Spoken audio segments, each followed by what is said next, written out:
રાજકોટ સરદારમાં પૂર્વ ઉપસરપંચની હત્યા, ત્રિકમનો ઘા ઝીંકી હરીશ સાવલિયાની હત્યા, વાડીમાં કામે રાખેલ મજૂર ગુમ થતાં શોધખોળ હાથ ધરવામાં આવી।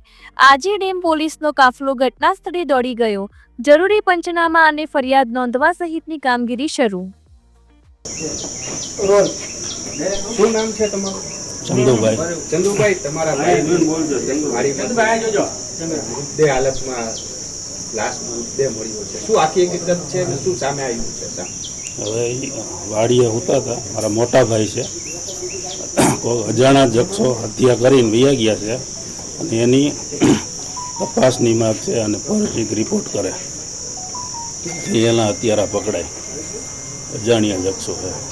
તમારા ભાઈ પૂર્વ સરપંચ હતા, કોઈ ગામ સાથે કોઈ ના, ના, ગામ સાથે એવું કઈ ઘટના એની કઈ ખ્યાલ? ના, ના, કોઈ એવી ઘટના કોઈ દી થઈ નથી।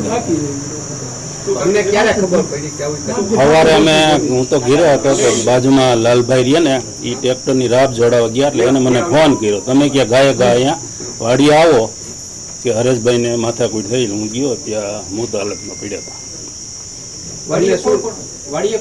વાડીએ એ એકલા હતા ને એક મજૂર હતો, એ રાતે પાછો નીકળી ગયો છે, એક જ મજૂર હતો, બીજા મજૂર તો 8-10 દી ત્યાં હરેશભાઈની ગાડી પોતાની લઈને દેહમાં લગ્ન કરવા ગયા અને એક જ મજૂર હતો અને એ પાછો રાતનો નીકળી ગયો।